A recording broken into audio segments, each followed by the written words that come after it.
Wala. Miss Abbas? I think andito ata siya. Yes po. Okay. Present. So, Aguilar? Danali?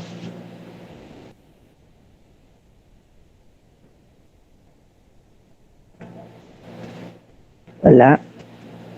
Next. Alvarez, Ashley? Present po. Bosa? Present po. Cabisquelas? Present po. Okay. Cantere? Present po. Capuno? Present po. Coronel?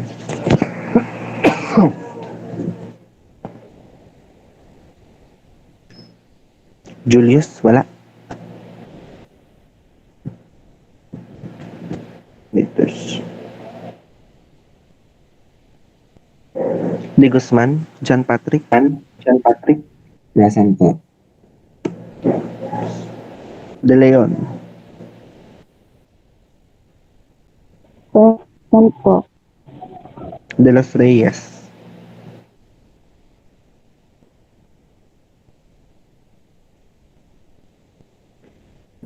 De Maano? Present po. Domingo? Present po. Duran? Present po, sir. Ebora? Present po. Angelista? Present po, sir. Gambol?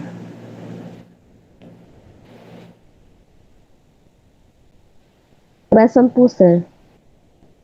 Garcia Maranela? Present po. Garcia Rio?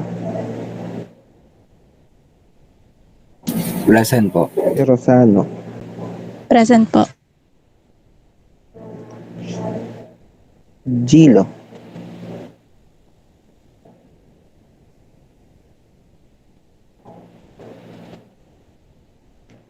Gutierrez?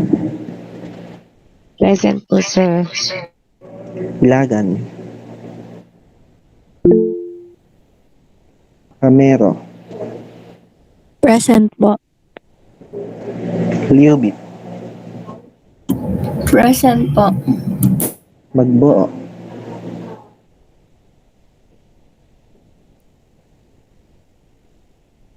Wala si Magbuo. Malabayabas? Present po. Marcelo? Medina?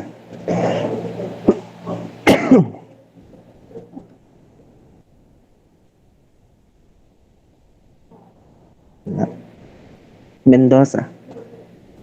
Present po. Mercado? Present po, sir. Panganiban? Present po, sir. Peradilla? Present po, sir.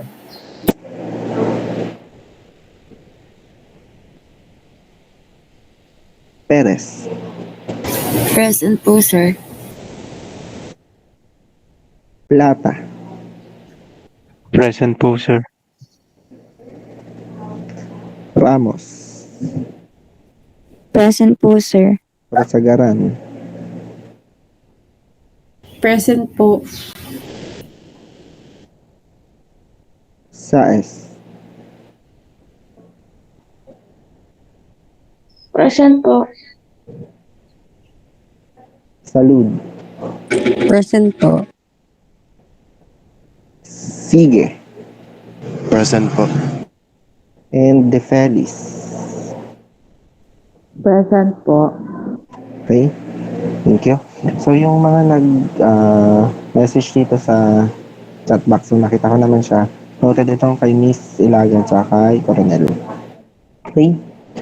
So, we will be now starting with our discussion for this morning. Okay?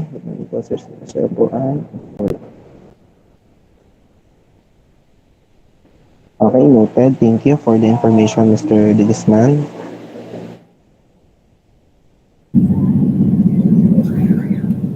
I think may nagpaalam din sa akin kanina with regards na Babia. Hindi ko lang maalala kung sino. Pero check ko na lang din later. So, noted ito, Miss Aguilar. Okay.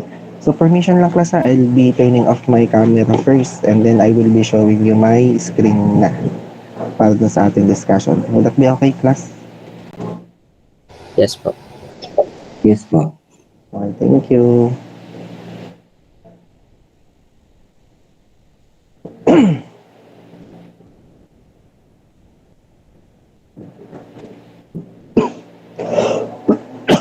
Excuse me.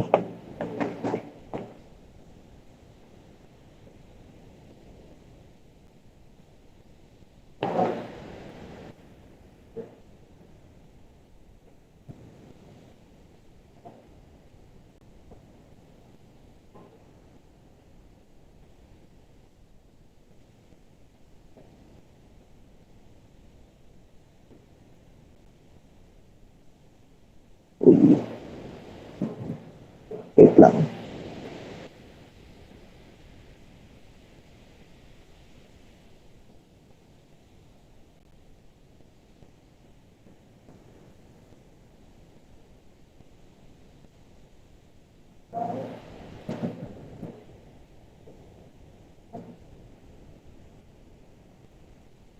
Okay. So for this morning, we will be discussing all about module 2 of our course, which is all about signal detection. Okay. So by signal detection, as introduction of this chapter or of this module, information processing in most systems begins with the detection of an environmental event. In a major catastrophe, the event is so noticeable that immediate detection is assured. However, there are many other circumstances in which detection itself represents a source of uncertainty or a potential bottleneck in performance because it is necessary to detect events that are near the threshold of perception. So ano pong ibig sabihin dito sa ating first paragraph? So yung detection kasi may major role yan doon sa ating perception or doon sa ating mga nape-perceive or doon sa ating mga nare-recognize, which eventually will be our stored knowledge or yung mga ideas na pwede nating magamit in the future. So, may mga uncertainties kasi tayo na tinatawag in terms of the detection pa lamang kasi tayo as human being or tayo as tao, meron tayong different thresholds or meron tayong different limits or meron tayong different capabilities between each other. So, yung mga pagkakaiba na yon between us, yun yung parang nagiging uncertainty with regards kung bakit iba-iba rin yung pwede nating ma-detect. Like for example, using our sensory or yung ating eyesight. So, pwedeng magkakaiba tayo ng pag-detect sa isang bagay or ng nakikita. Halimbawa, pwedeng ibang kulay yung nakikita ng isang tao sa isa kasi it depends on the threshold niya or the capabilities din ng isang tao doon kumpara sa iba. So, ganun din sa ibang senses natin. Okay? So, in this module or in this topic, we will be dealing with what we call signal detection theory wherein ito naman mainly all about how to make decisions na tinatawag natin based on these uncertainties. So in this module, it will deal with a signal detection situation in which an observer classifies the world into one of two states. A signal is said to be present or absent. Okay, so in this theory or sa tinatawag nating SDT or yung signal detection theory, meron tayong mga tinatawag na stimuli. So, ito ba ay present or absent? And based dito sa mga stimuli na to or stimulus na ito, ay kung ito ba ay present, then therefore, pwede tayong makapagbigay ng response. Sa response naman, meron tayong dalawa. It's either yes or no. So, ganun naman din siya kapag meron tayong absence of the stimulus. So, kapag absent siya, pwede pa rin tayong magbigay ng response, another yes or no yan. And ito, pag pinagsama-sama natin, we will be having 4 possible outcomes. And later naman, i-discuss natin siya. Okay? So, the detection process will be modeled within the framework of signal detection theory or yung tinatawag na nating SDT, and it will show how the model can assist engineering psychologists in understanding the complexities of the detection process, in diagnosing what goes wrong when detection fails, and in recommending corrective solutions. So dito, using the SDT, makakatulong siya sa atin in terms of making decisions and also para maintindihan natin ano ba yung mga factors affecting doon sa ating decision making. So for our learning objective, upon completion of this module, the students will be able to recognize the potential uses of signal detection theory in decision making. So, by the end of this module, so dapat maunawaan natin kung ano ba si signal detection theory o yung SDT na tinatawag natin and paano siya makakatulong or paano natin siya magagamit in terms of decision making. Okay, first, we have this simple detection task na tinatawag. So, in the following slides, there will be 4 X-ray photos of travel suitcase presented briefly. So, your task is to identify if there is a gun inside. Okay? So, sabi dito, I will be showing you 4 pictures on the following slides, and then i-identify ninyo or i-identify natin class if there is what do you call this? If there is a gun inside daw doon sa ating mga suitcase using the X-ray photos. Okay, so I will be showing you the first photo for our detection task.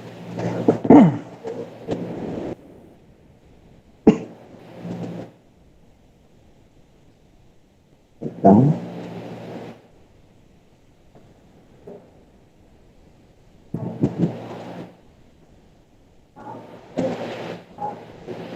Ang class na wait lang.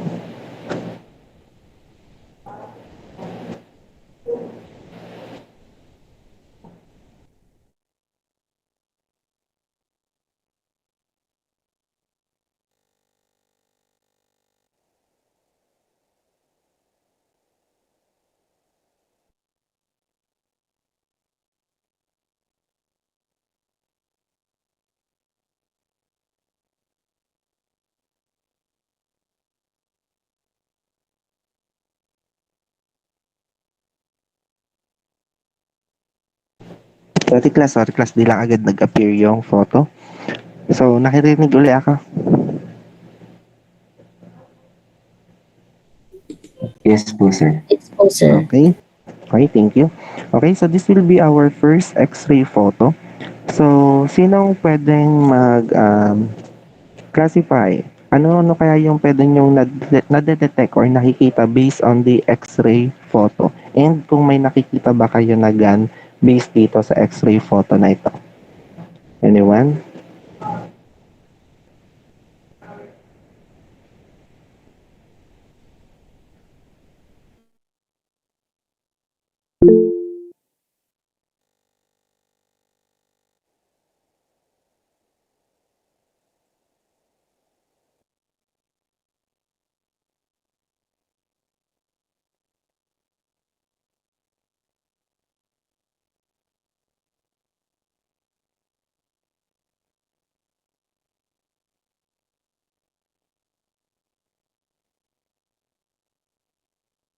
Yes, yes, Delis Reyes.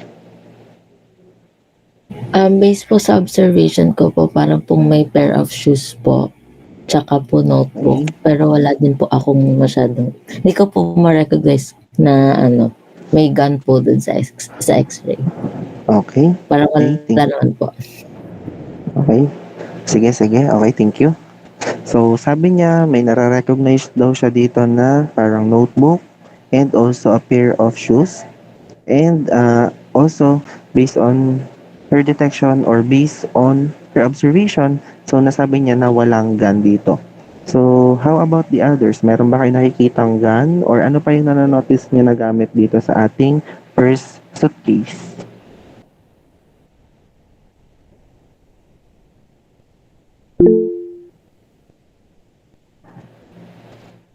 Yes, Mercado.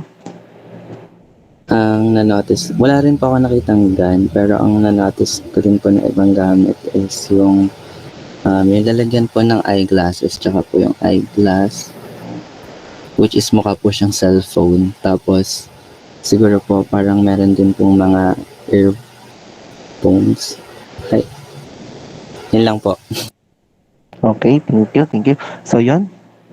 Aside dun sa nakita ni De La Frias kanina na meron tayong pair of shoes, meron tayong notebook. So, also according to Mercado, meron tayo ditong as eyeglasses and also yung kanyang case. And we can also notice some wires and maybe yun nga, tama siya, pwede siyang earphones or um, yun nga, earphones or headset na tinatawag natin. Then other than that, meron tayong mga nare-recognize pa na other objects. But hindi lang siya ganun ka-clear kung ano ba talaga siya. But we can also see yung mga, kung makikita niyo yung part ng zipper ng ating suitcase, siya ay visible doon sa ating x-ray photo kasi siya ay, what you call this, metal. Kaya siya ay madaling nade-detect doon sa ating x-ray photo. Then other than that, yun nga, meron tayong other objects pa but hindi lang clear sa atin kung ano-ano ba talaga sila. But ang evidence sa atin na we can say is wala tayong nakikita na gun dito. So for our detection task for this first photo, we can say na wala tayong nakita or na-notice dito na gun. Okay? Meron bang makapagsabi na meron ditong gun or may napapansin na may gun dito?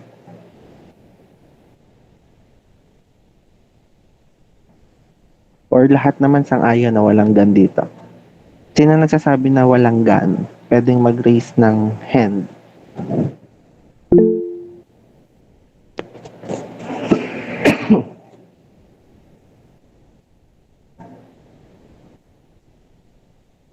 Okay, thank you. So, pwede na ibaba. Sino naman kaya ang nagsasabi na halimbawa ay meron dito na gun?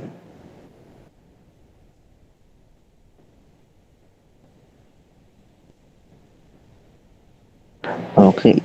So, I think lahat naman tayo ay wala tayong nakikita na gun dito. So, for our first x-ray photo, we can say na wala nga pong gun dito sa ating first suitcase. Okay. How about the second photo? Anyone can describe or can detect anong objects yung nakikita within the suitcase? And kung meron bang gun? Yes, Kabiskelas? Napansin ko po na meron pong yung gun po. Okay. Then, other than that, may ano pang nare-recognize mo na other objects? Meron pa ba? Clips po, tsaka cookies. Okay, thank you. Okay, so according to Kabiskelas, meron tayong gun present on the second suitcase and also some other things like yung keys and yung ating clips or paper clips. Ano pa? Meron pa bang ibang suggestion or ibang observation or detection with regards dito sa ating second photo?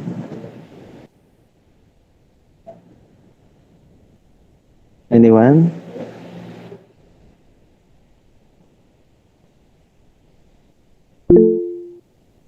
Yes, De Las Reyes.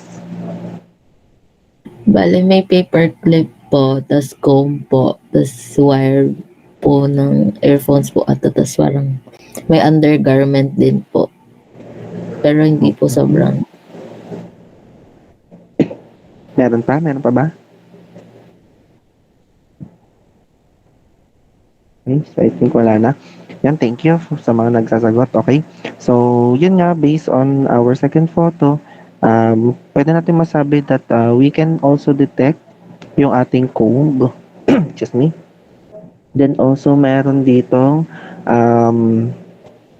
yung wire again ng ating mga sa electronics.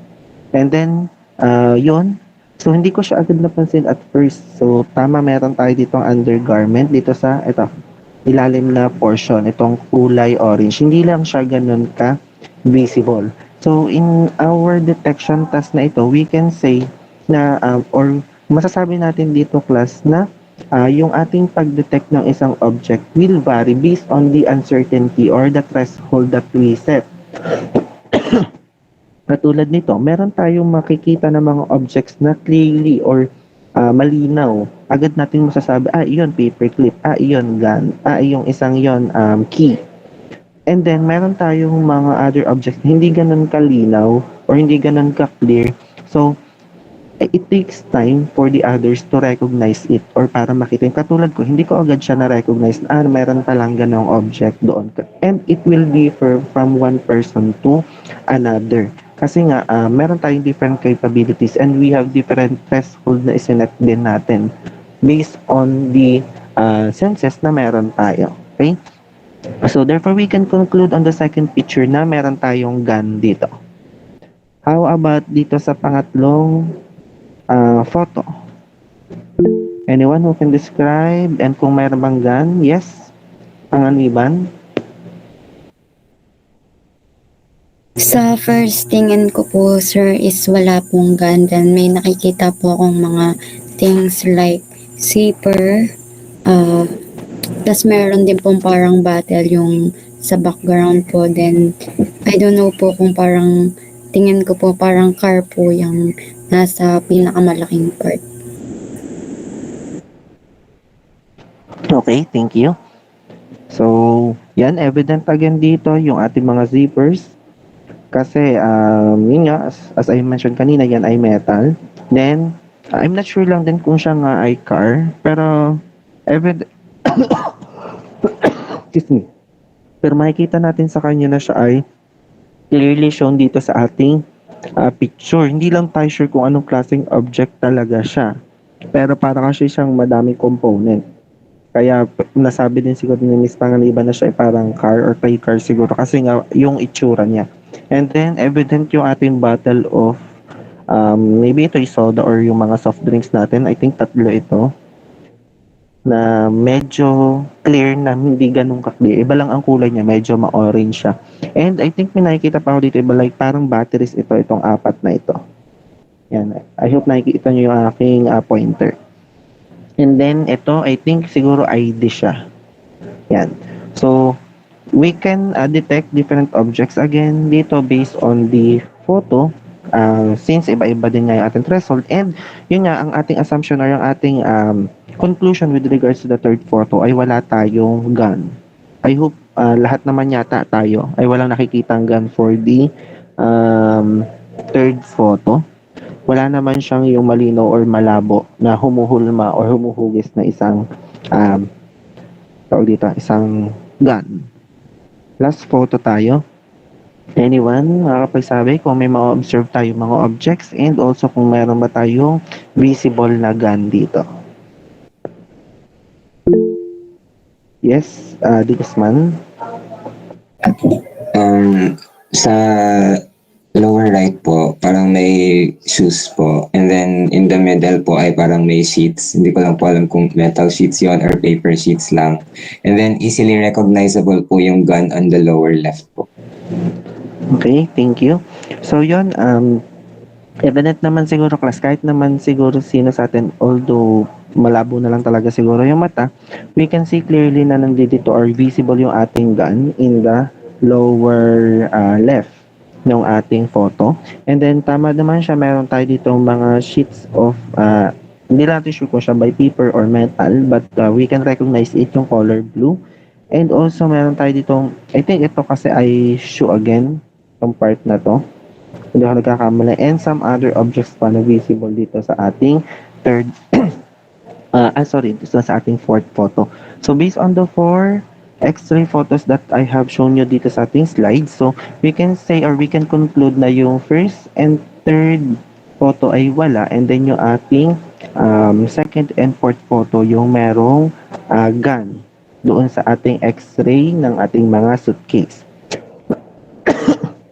So in this simple detection task, sana na-recognize or sana na kita nyo on how paano tayo mag-detect ng isang object. So, if we want to look for a certain object, makikita nyo or mapapansin nyo ang ginawa natin is parang inisa-isa natin yung nakikita natin with regards doon sa photo or doon sa ating picture. And then, parang hinanap talaga natin siya and it's either kung siya ba clearly or hindi sobrang ka-clear, we analyze it and then recognize natin kung anong klaseng object siya.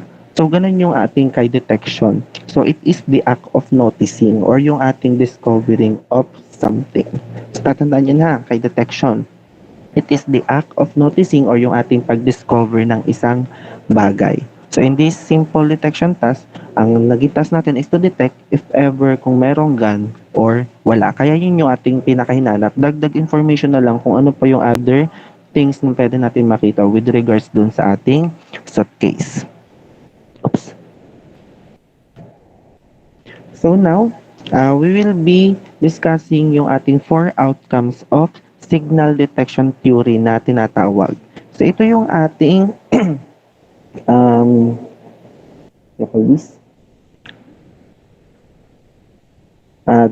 this will be our chart na pwede natin gamitin for the signal detection theory. So we have different stimulus, it's either present or absent, and we have the response to it's either yes or no. So ano ba si signal detection theory? So si signal detection theory na tinatawag is how we understand kung paano ba tayo gumawa ng decisions based on 2 possible choices. So alin po yung sinasabing 2 possible choices? So kapag gumagawa kasi tayo ng ating decision, it's either ang ating magiging decision is yes or no.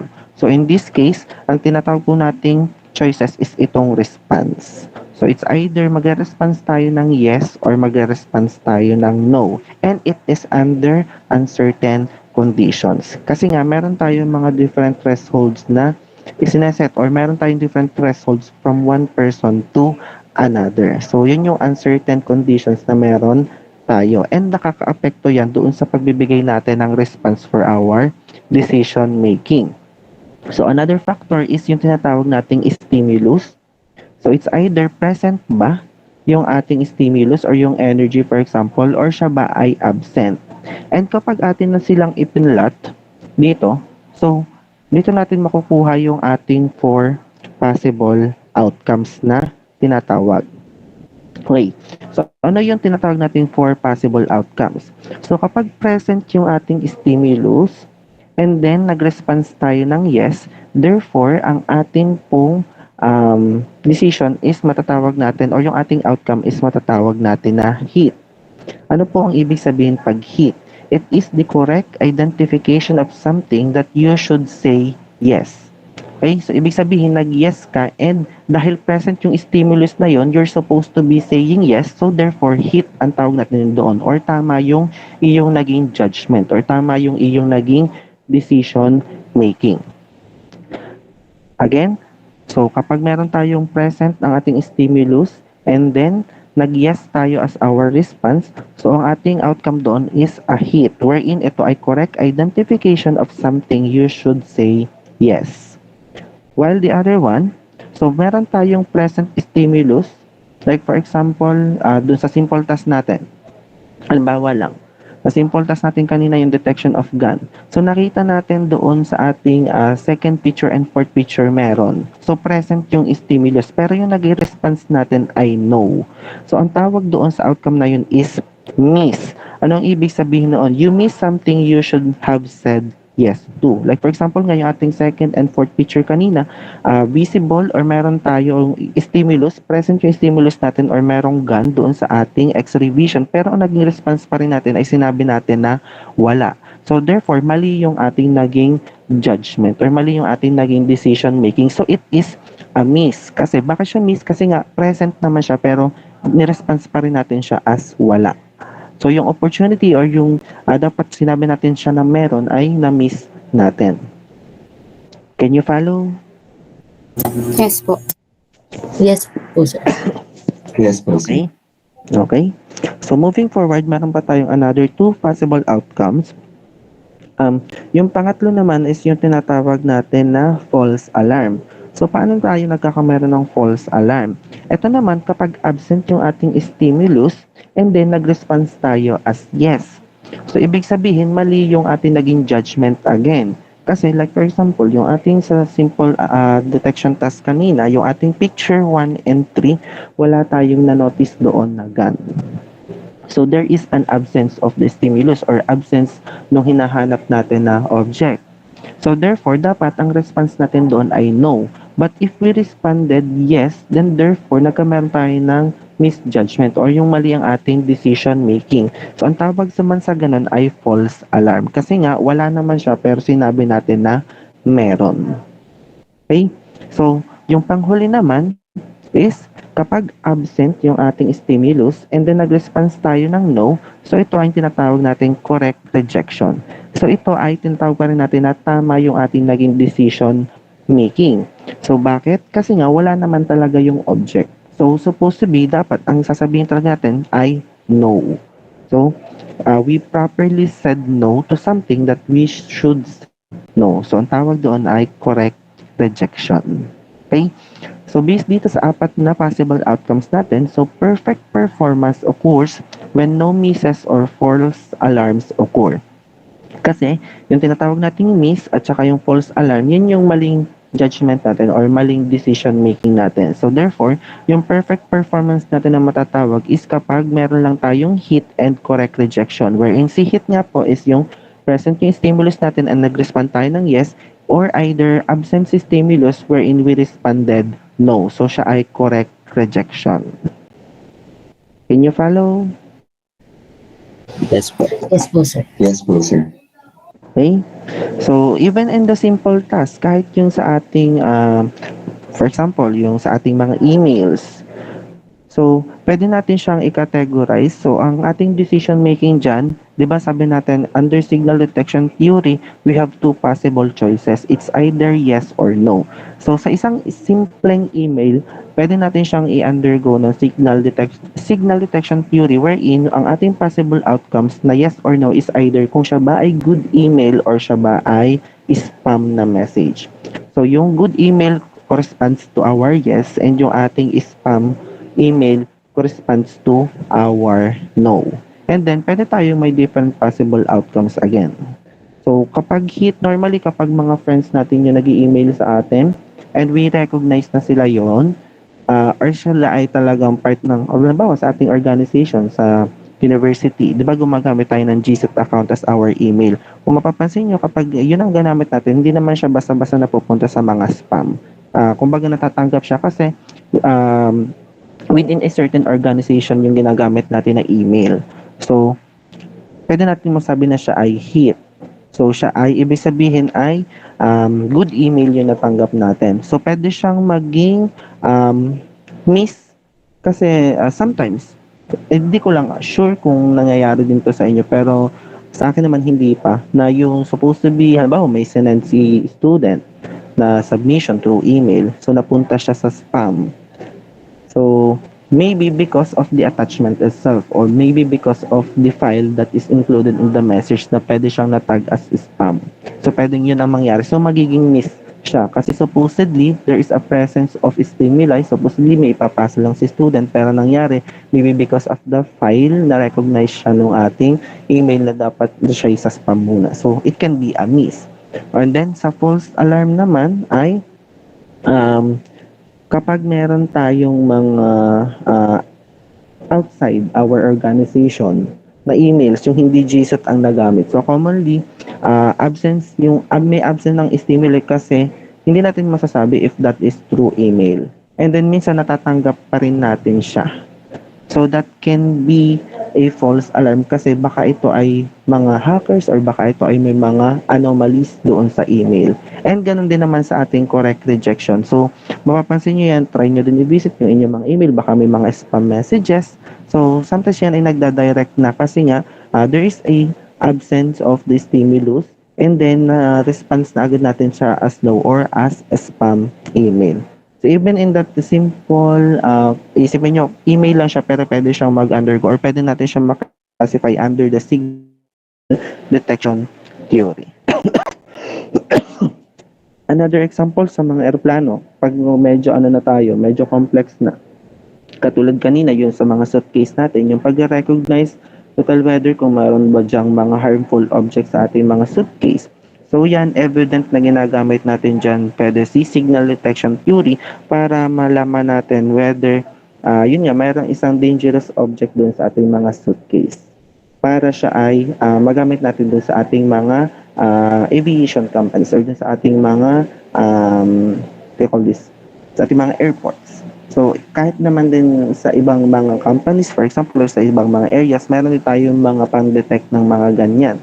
So, which is also, kumbaga, ginamitan din natin ng ganitong klase ng theory para malaman natin to tell whether yung based dun sa ating two possible outcomes or two possible choices rather, kung siya ba yes or no.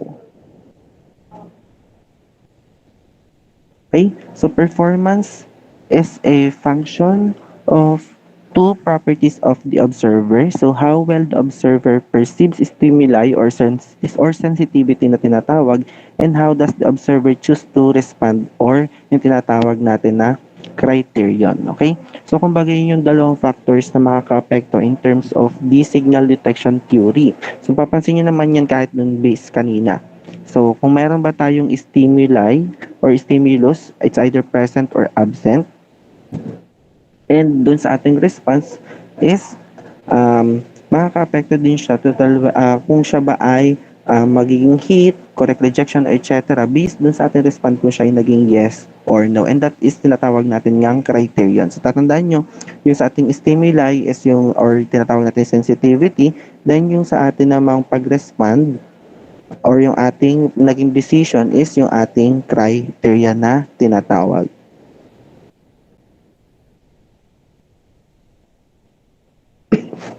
Okay? So, under pa rin ang signal detection theory, so kay sensitivity, so a value that defines the ease with which an observer can tell the difference between the presence and absence of a stimulus, or the difference between stimulus 1 and stimulus 2. So yun nga dun sa ating sensitivity, we will classify or we will identify kung present or absent yung ating stimulus na kinakailangan. Like for example, dun sa ating naging simple task kanina, so inalam natin kung present or absent yung ating gun doon sa ating suitcase. So we use yung ating eye sense para doon sa pag-alam kung present ba or absent yung ating object na hinahanap.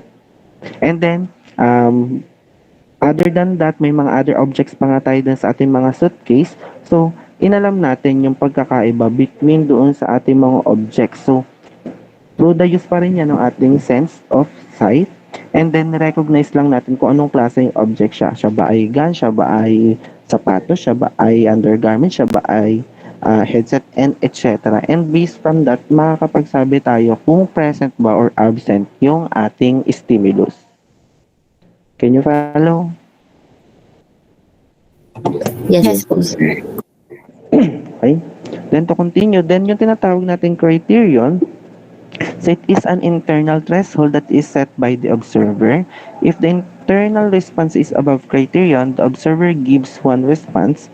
Below criterion, the observer gives another response. So, yun nga, may tinatawag kasi tayong threshold, lalo na iba-iba yung ating way or yung ating detection capacity in terms of our senses. So, pwedeng madali natin makita yung isang object. For example, kung eyesight ang gagamitin natin, pwedeng hindi agad natin siya makita. Depende. Katulad kanina, may malabo, may malinaw doon sa ating mga pictures.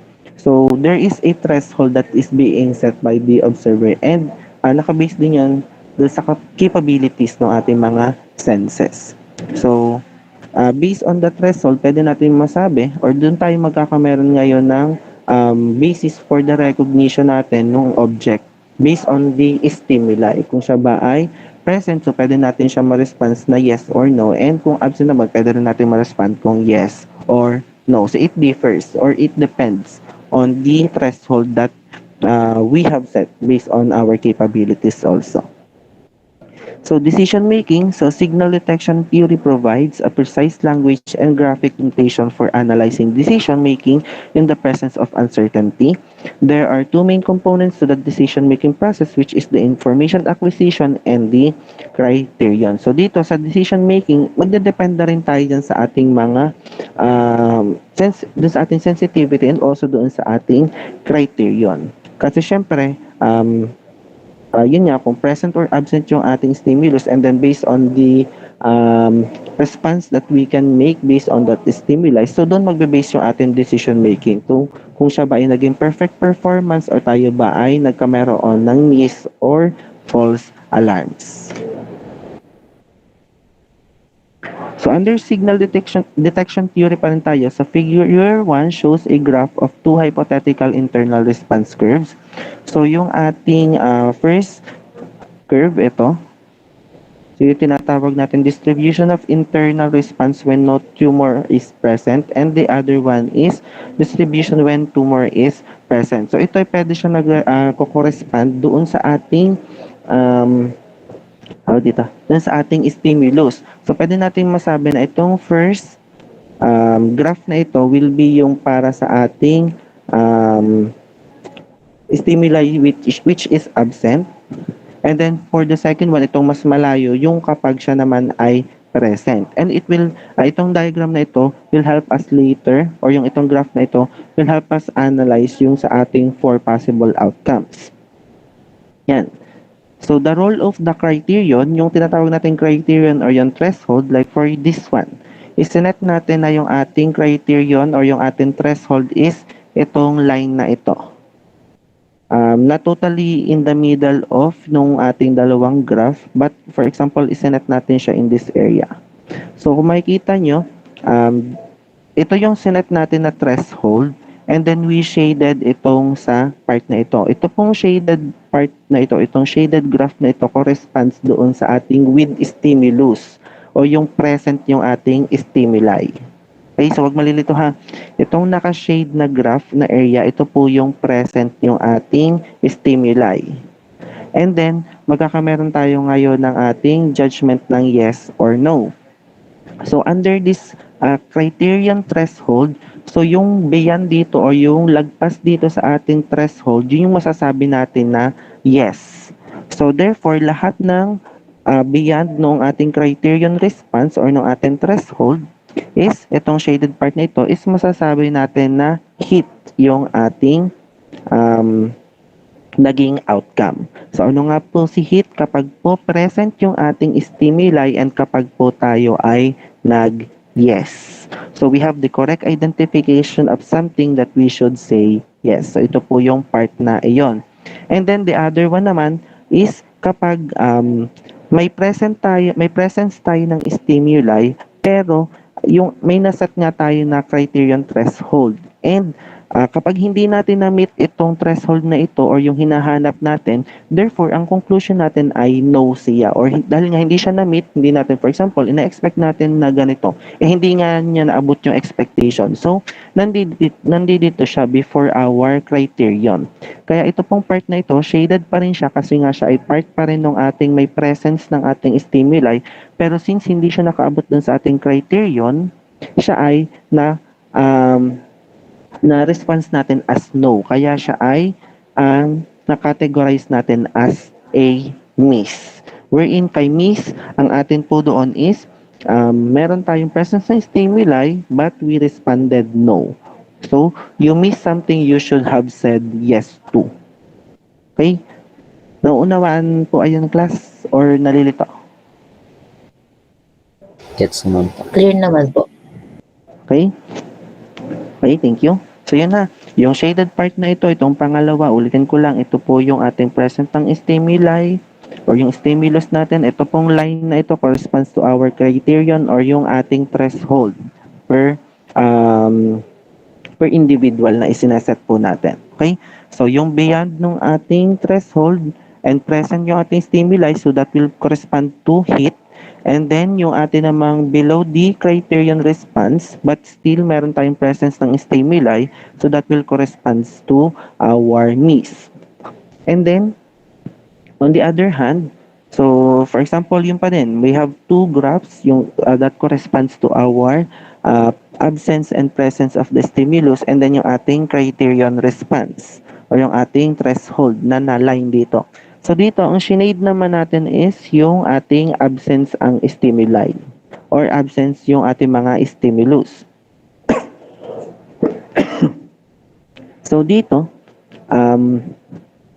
since absent yung ating stimuli dito, anything na lagpas dun sa ating expectation or dun sa ating threshold, so ito siyang part na ito, siya ay makakategorize natin as false alarm. So bakit po siya false alarm? Kay false alarm, meron tayong absence of the stimulus but we responded yes. Bakit tayo nag-respond ng yes? Kasi nga po nakalagpas siya doon sa ating threshold na naiset. So therefore, naglagpas siya doon sa threshold or doon sa criterion pero wala naman siya talaga or absent naman talaga yung stimulus. So siya ay yung matatawag natin or categorize siya as our false alarm. On the other hand naman, ito yung ating absence, yung graph na ito naka shade, and then absent siya ng stimulus at hindi siya nakaabot doon sa ating expectation or doon sa ating threshold. So therefore, walang stimuli, hindi siya nakaabot sa ating threshold, nag-no tayo. So siya yung tinatawag nating correct rejection. Kasi wala naman talaga. We are supposed to say no when it is a no. Po, nakahabol po or naunawaan po ito? Yung sa ating graph? Yes po, sir. Yes po, sir. About, okay. Okay, thank you. So yan, pag meron di mo ano, sabihin na, class. So to proceed. So yan, so this signal detection theory pa rin tayo. So effect of shifting the criterion. So kung mapapansin niyo, yung kanina, same lang yung ginamit natin na criterion. Para lang ma-show natin kung kailan ba masasabi na siya ay hit, miss, false alarm, and correct rejection. But yung pagsiset natin ng criteria natin is nagdi-differ din naman yan. Kasi nga, depende rin siya doon sa tao or depende siya sa individual. So the effect of shifting the criterion will have an effect doon sa percentage ng pwede nating ma-hit and false alarms and etc. or outcomes na pwede nating makuha based on the factors that we are going to consider. Like for example, kung dito natin ilalagay daw yung ating what do you call this? Ating criterion or yung ating threshold. So yung ating D prime is equal to 1. So D prime corresponds doon sa ating criterion. So bakit po siya equal to 1? Hindi lang yata siya clear dito sa ating graph pero isa lang yung pagitan nila on the x-axis based on the graph. Hindi lang yata siya masyadong clear doon sa figure. Pero pag sinend naman yung copy, paki-check na lang din siya. And then, makikita nyo, dito muna siya nakalagay near the end of or the start of the first graph, yung sa ating absent ng stimuli or ng stimulus. So dito, mas malaki yung chance na makakuha tayo ng hit which is 97.5% and yung false alarms natin is 84%. So paano po siya nasabi na ganon? Kasi kung mapapansin nyo, itong pangalawa na graph, ito, pinapoint ko ngayon, ito yung ating nagko-correspond to, ito yung nagko-correspond doon sa ating presence of the stimulus. Yan. Yung nasa right part na ang ating graph. And kung mapapansin nyo, yung ating criterion is na-set natin, halos na-cover niya yung buong graph na iyon, yung pangalawa, yung nasa right na graph. Wherein itong nasa right na graph natin is nag-correspond doon sa presence ng ating stimuli. So therefore, mas malaki yung chance na makakuha tayo ng hit sa kanya. Kasi mababa lang yung threshold natin para doon sa ating what you call this, first graph na ito. And then kapag i-move natin slightly yung ating threshold, itong nasa pangalawa na tayo, middle graph, makikita nyo, liliit yung ating hit percentage, then lalaki naman yung ating false alarm percentage. So, bakit po lumiit yung hit percentage? Kung makikita nyo, almost maya-maya nasa kalahati na siya nitong ating right graph. Wherein ito yung nagko-corresponds nga doon sa ating presence of the stimuli. So, therefore, kapag hindi agad, since tumaas yung ating threshold dito, lumayo siya, lumaki yung area na ito wherein present naman yung ating stimuli pero hindi naabot yung threshold natin. So, therefore, that will be accumulating doon sa percentage ng hit na dapat natin ma-accumulate. So, supposedly, hit siya magiging miss. And then, lumaki yung false alarms natin, naging 50% na siya kasi kung makikita nyo dito sa graph, doon sa nasa left part na graph natin, siya ay nasa kalahati nitong unang graph. Which is, itong graph na ito ay nagko-correspond for our absence of the stimuli. So therefore, absent yung ating stimuli dito, meron tayong 50% chance na magkaroon ng false alarms kasi nga ito yung area na yon, nasa kalahati. And then as we move further yung ating criterion or kapag shift pa natin yung ating criterion like this one, itong pangatlo, nasa kalahati na ng ating right graph, makikita nyo, naging 50% naman yung ating hit kasi nasa kalahati na siya dito. And then yung false alarms naman natin is naging 16% na lang. Ito naman yung area na yon. Medyo maliit na lamang siya. Pero ito kasi ay ang pinakita lang is yung ating hit and yung ating false alarm. Pero pwede rin natin makompute dyan or makita yung percentage ng ating miss at saka nung ating correct rejection. So, i-minus nyo lang siya. Para makuha si miss, i-minus yung hit doon sa 100%.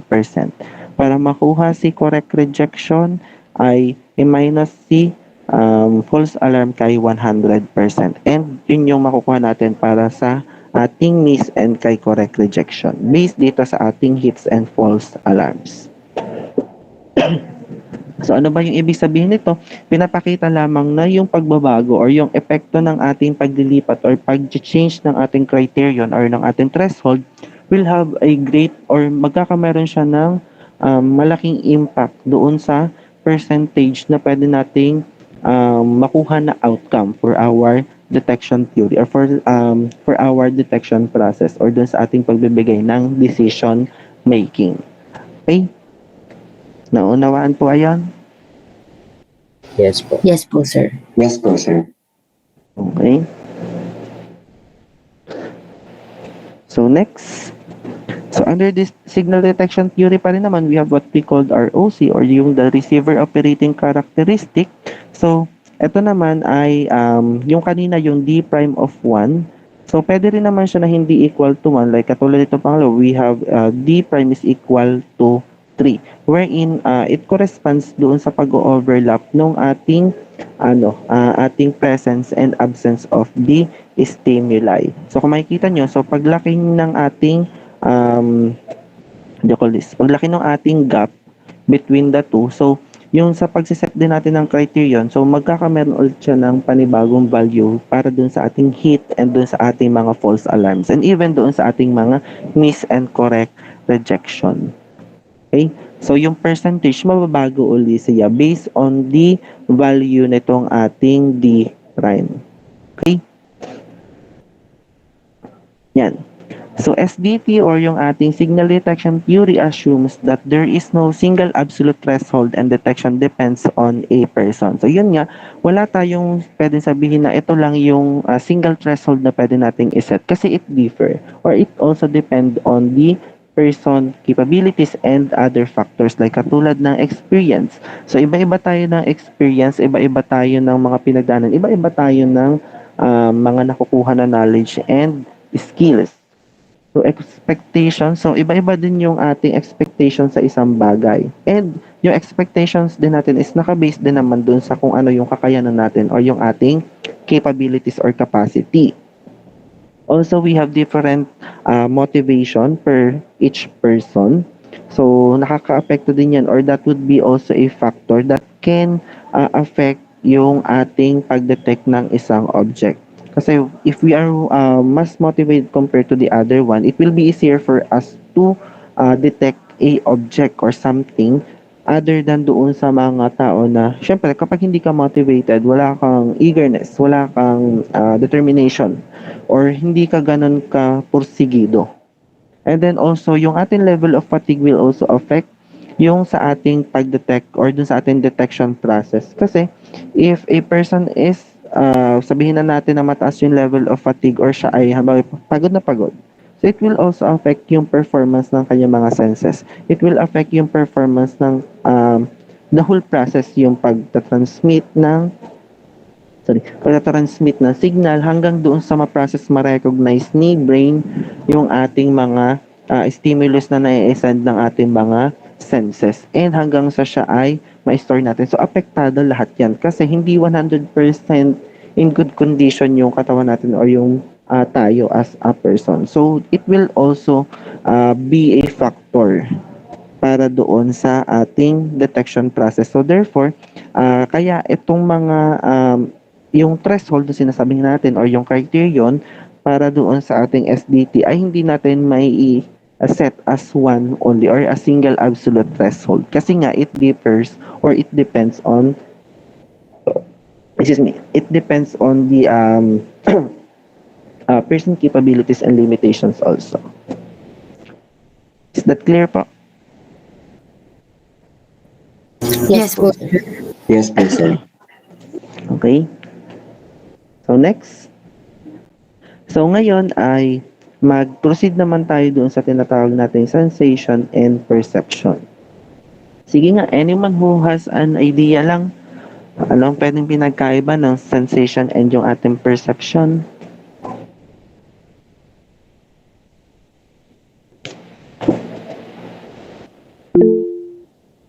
Yes, De Los Reyes. The difference po for me ng sensation and perception is, ang sensation po is, nagde-discern po tayo ng something depending on our senses po, and we use our senses po para po mag-evaluate po ng mga bagay, while perception po is our initial thoughts po on some certain things po na marami po underlying factors na kinoconsider para po magbigay po ng idea po. Or, yeah. Okay, thank you. How about you ba? Meron pa bang other idea? Yes, Dilisman? Sensation po ay yung nasa-sense po natin with our five senses po. So, usually parang sa physical natin siya na nasa-sense. And then perception po is yun pong pag-interpret na natin dun sa naging sensation natin. How our brain interprets it po and make a conclusion po. Okay. Okay, thank you. Any other? Meron pa bang mga idea?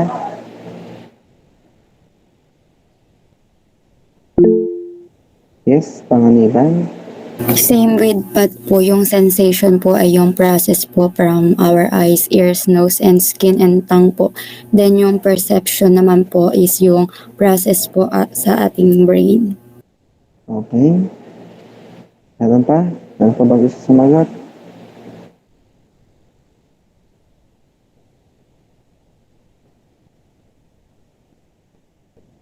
Okay.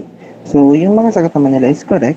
So, yung ating difference between our sensation and perception, so, tatandaan nyo lang with regards to sensation, mostly ay ginagamit niya natin yung ating mga senses. So, that will be through our senses. We have the five senses that na-state naman din.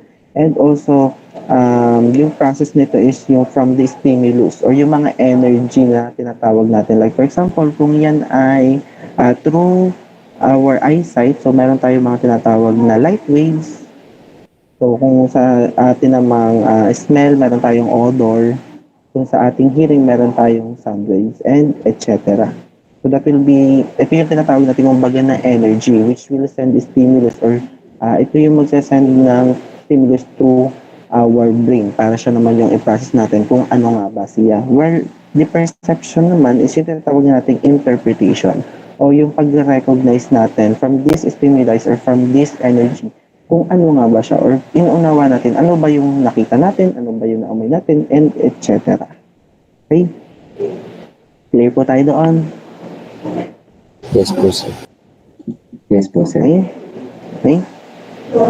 So yun, sensation and perception, how do we construct our representations of the external world? To represent the world, we must detect physical energy as stimulus from the environment and convert it into neural signals. This is the process called sensation. So yun yan, nabanggit ko naman sa inyo kanina, we have the different energy or yung ating stimulus that will be sent doon sa ating brain through signals. And yun yung tinatawag natin sensation. While for our perception, when we give meaning by selecting, organizing, and interpreting our sensations, the process is called perception. So kumbaga magkaugnay sila or magkasunod sila from our sensation. Of course, we need to process or we need to interpret and recognize ano ba yung signals na isinend excuse me, sa atin ng mga senses natin. And kapag na recognize natin or na-interpret natin kung ano ito, like for example, may nakita tayo, ano ba yung nakita natin? So, ipaprocess yan natin, may nakita natin, meron ako nakitang green na ball. So, we can perceive na siya ay ganun. Okay? So, yan. We have a simple, lang dito, illustration with regards to our sensation versus perception. So, what do you see versus what do you perceive? So, dito in our illustration, makikita nyo, it is entitled The Forest Has Eyes. So, ano yung parang naiisip nyo or ano ba yung nagiging observation nyo dito sa illustration na ito?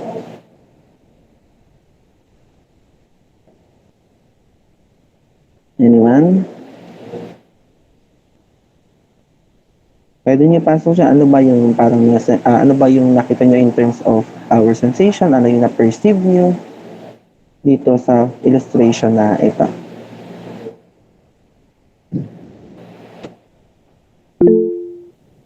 Yes, Mercado. Siguro po, dun sa title pa lang po na The Forest Has Eyes, nung pagtingin ko naman po dun sa picture, para pong naging yung forest is literally have eyes po dahil po sa formation po ng rocks po. Yun lang po. Okay. So dito, thank you for the answer. So dito, as our sensation, pwede natin sabihin na ang nakita natin talaga is a forest. Kasi meron tayo dito nakikita ng mga puno, may mga trunks, may mga leaves, meron tayo dito nakikita ng mga grasses, meron tayong rocks, and yung lupa, yung soil, for example. But in terms of our perception or kung ano yung ating na-perceive dito, so based on the title, sabi niya meron daw eyes.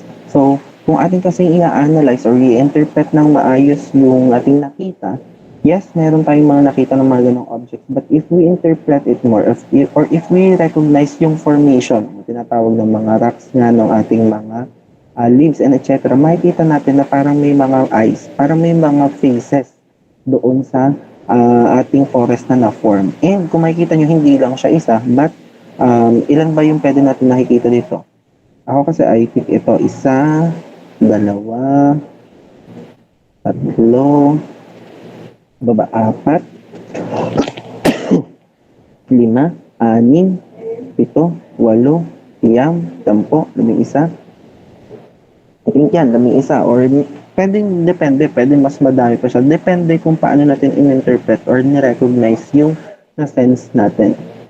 So, saan nakikita nyo yung difference with regards dun sa tinatawag natin sensation and perception? Yung iba ba nakikita yon yung parang mga faces or yung parang mga eyes dun sa ating forest?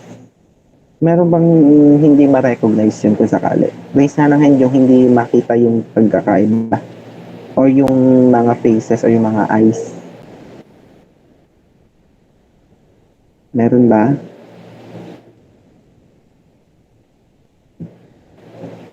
Okay. So I think almost all of you naman, nakikita nyo yun. Yes, we have here a picture of a forest na meron pa nga tayo dito ang 2 person, or sorry, ilan ba to? Isa lang pala. And 2 horses. So, we have a forest here, but if we perceive it more, or if we interpreted yung na-sense natin, or yung nakita natin based on the picture, we can say na meron tayong na-form ng mga faces or eyes based on the formation of the leaves and the rocks doon sa ating forest or doon sa ating picture. So we have our sensation and yung ating perception. Is that clear po? Yes po, sir. Yes po, sir. Okay. So next, we have here what we call the bottom-up versus the top-down processing. So kay bottom-up processing is what am I seeing? Taking sensory information and then assembling and integrating it. So dito, kay bottom-up processing is applicable si sensation. So kung ano yung nakita natin, for example, using our senses, ipaprocess natin, magsasabi ng signal, then ating i-recognize, i-interpret. While kay top-down processing naman, using models and ideas and expectations to interpret sensory information. So dito, is that something I've seen before? Kasi meron na tayong kumbaga mga stored knowledge. So dito mas pumapasok yung tinatawag natin perception, wherein yung mga stored knowledge din natin, yung mga experiences and etc. na meron tayo, nagagamit din natin siya in terms of interpreting and recognizing. And doon nasasabi natin, nakita ko na ba siya? Or parang alam ko na to. Like for example, kahit doon sa ating mga what do you call this? Pagbabasa. Sometimes meron tayong mga letters or mga word. I think pwede natin sabihin na game sa isang app. For example, sa cellphone. Huhulaan mo kung ano yung word. Even though hindi siya kompleto, yung letters, like for example, word na home, wala yung letter O. Kaya mo pa rin siyang basahin or kaya mo pa rin masabi, home ito. Kasi, ginagamitan natin siya ng top-down processing. Hindi kompleto yung details, but still, since parang meron ka namang store knowledge or meron ka namang ideas and expectations, parang na-perceive mo siya or parang nabasa mo siya as home. So, ganun yung kay top-down processing. Let me show you lang this this short clip. Wait lang.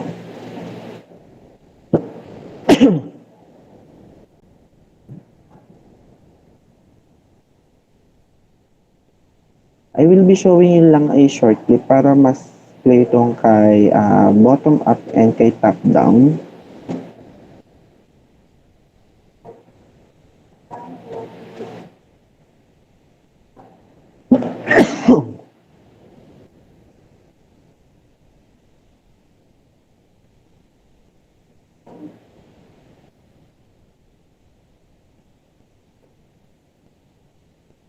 Mas enjoy ang snack time pag may snack kakulitan with Royal. Sorry, may ads. Labanan ang sakit at pagod with help from Enervon for more immunity. Nag-ano sa inyo yung audio class? Sorry, to check lang. Yes, Hi please. everyone. Okay. Short clip lang naman ito, 2 minutes lang. It's Yanis here, and in this video we will explore bottom-up and top-down processing. I'll be also sharing some examples of top-down and bottom-up processing so that it is easier to understand the concepts and what role they're playing in our life. If this is your first time on this channel, then make sure you subscribe and hit the bell icon to get updates on my latest videos on time management and productivity. Generally speaking, there are two approaches to understanding the processes of perception. These are top-down processing and bottom-up processing. Top-down processing is defined as the development of kami na patterns. video. Sorry, wait lang. Wala, hindi siya nag-show. Wala po sir, audio lang po. Wait lang.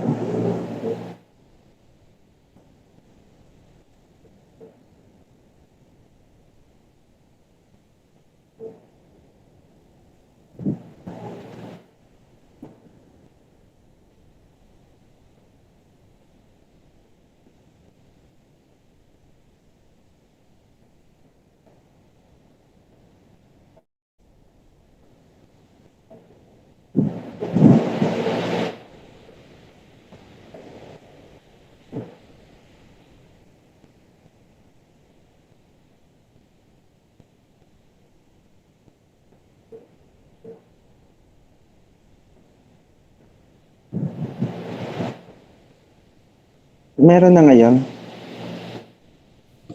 Yes po sir. Okay. Thank you. Hi everyone, it's Yanis here, and in this video we will explore bottom-up and top-down processing. I'll be also sharing some examples of top-down and bottom-up processing so that it is easier to understand the concepts and what role they're playing in our life. If this is your first time on this channel, then make sure you subscribe and hit the bell icon to get updates on my latest videos on time management and productivity. Generally speaking, there are two approaches to understanding the processes of perception. These are top-down processing and bottom-up processing.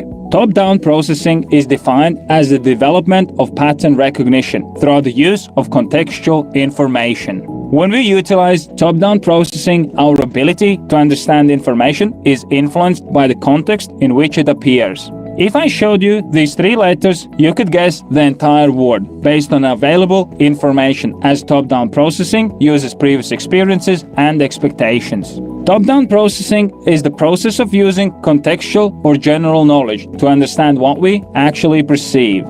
Bottom-up processing is an explanation of the perception that involves starting with an incoming stimulus and working upwards until the representation of the object is formed in our minds. Bottom-up processing is purely data-driven and requires no previous knowledge or learning. Also, the processing takes place in real time. So if you smell freshly baked chocolate chip cookies, then you will most likely get hungry. And if it's sunny outside, then you might want to take your sunglasses with you. Top-down processing helps us to recognize patterns, and patterns are useful because they help us to simplify, understand, and know how to interact with the world. Bottom-up processing helps us to create an environment around us that triggers the right actions and improves our lives. On an everyday basis, we use a mix of both top-down and bottom-up processing to interpret the world around us and create our reality. I hope you enjoyed this video and I was able to give Okay? So, yun naman short clip lamang to further analyze yung pinagkaiba ng ating tinatawag na top-down and yung ating bottom-up processing. So, sinasabi nga dito, yung ating bottom-up is more on the senses, yung ating mga signals or yung from the stimulus or yung energy from our surroundings or environment that being captured or detected by our senses, then send signals to our brain. And then, yung for our top-down naman is more on by the help of the experience and expectations that we have. And nabanggit din naman dito na as tayo in our everyday life basis naman is hindi naman tayo focus lang sa isa sa processing na ito, type ng processing na ito. So it is a combination of the two para mas maintindihan natin or para mas maunawaan natin yung nasa environment natin or yung nasa paligid natin. So, syempre, may mga pangyayari kasi or situations wherein nakaka-experience tayo ng panibago or mga bago. May nakikita tayong bago, may naririnig tayong bago, and etc. So, that can be under the bottom-up. While also, meron naman tayong mga na-experience na parang naulit na siya or parang, nakita ko na may ganito. Nakakita na ako ng ganyan, nakarinig na ako ng ganyan, etc. So, what we can apply that is yung top-down naman. So, based on the experience and expectations that we have, so na-process agad natin siya, ay alam ko na to, ganito yan, ganito yan, etc. So, by the combination of the two, mas madali nating mauunawaan yung mga bagay-bagay sa paligid natin. Is that clear? Yes po, sir. Yes po, sir. Yes po. Okay, so to go back lang dun sa ating presentation. So wait lang. Nag-show na ulit sa inyo, class? Yes po, sir.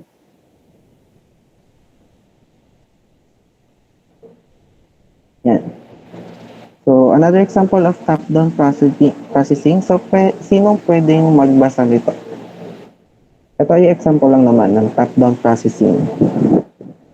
Sige nga, sinong gusto mag-try? Yan, ano lang tayo na i-bias, Mr. Evangelista. Try to read nga ito. Yung example natin. Example of top-down processing. According to research of Cambridge University, it doesn't matter in what order the letters in a word are. The only important thing is that the first and last letter be at the right place. The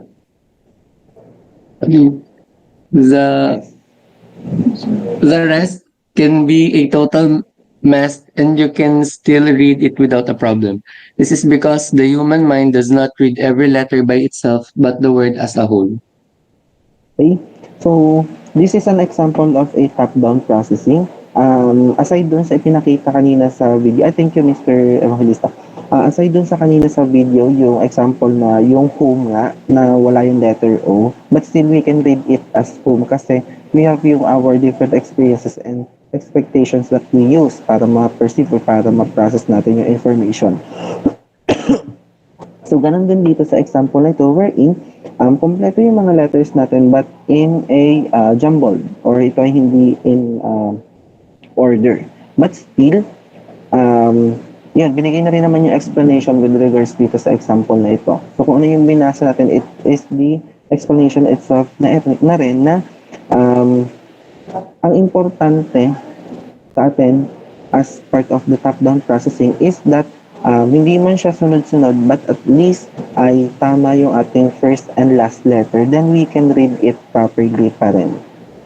Okay? So, yan. I think meron lang siyang nahirapan kanina isang part, yung sa rest. And also yung sa third word. Yan. Ito ay supposed to be researchers. Yata, kung nagkakamali. Research. Yan. So, that is an example of top-down processing. Hello? Sorry. Meron pa bang gusto mag-try nito? Although, kahit naman narinig nyo na siya. Anyone wants to try reading this? Yes, Mr. Mercado? According to research of Cambridge University, it doesn't matter in what order the letters in the word are. The only important thing is that the first and the last letter be at the right place. The rest can be total mess and you can still read it without a problem. This is because the human mind does not read every letter by itself but the word as a whole. Okay, thank you. So, based dun sa ating mga nag-try, do you find difficulty ba in reading the text or the paragraph? Hindi naman po masyado. Hindi naman. Okay.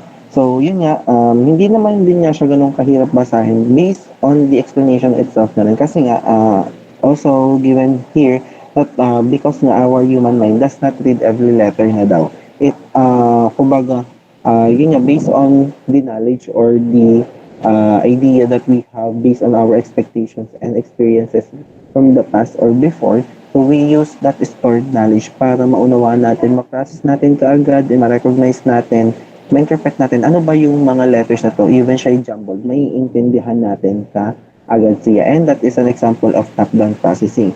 So yung kay bottom-up, so wala tayong example dito kasi mostly ito ay on the daily basis or yung mas realistic or siya yung kumbaga at the moment. Kung ano yung makikita mo talaga, marinig mo, and etc. on the moment na yun. Okay? So, now we will be moving forward to the application of the SDT or yung ating signal detection theory. So, SDT has a large impact on experimental psychology and its concept are highly applicable to many engineering psychology problems as well. It has two general benefits. First, it provides the ability to compare sensitivity and therefore the quality of performance between conditions or between operators that may differ in response bias. So, kanina nga kasi nabanggit natin na hindi tayo pwedeng mag-set ng single threshold or yung criteria natin para sa ating SDT kasi it depends on the person or it depends on the capabilities and limitations na meron tayo. So, therefore, makakatulong itong ating SDT o yung ating signal detection theory in terms of kung paano ba natin bibigyan ng solution yung mga problema na kinakaharap natin in terms of our operators, for example, or yung ating employee, para mas maunawaan natin sila, para mas mabigyan natin sila ng pansin at mabigyan natin ng karampatang solusyon kung ano man yung mga pinagdadaanan or kung ano man yung mga meron at wala sila. And para, kumbaga, hindi tayo nakafocus isang tao lang but doon sa mas nakararami. So by partitioning performance into bias and sensitivity components, it provides a diagnostic tool that implies different corrective actions depending on whether a change in performance results from a sensitivity loss or a response bias shift. So, parang kaugnay pa rin naman siya nung ating first, um, what do you call this? First paragraph.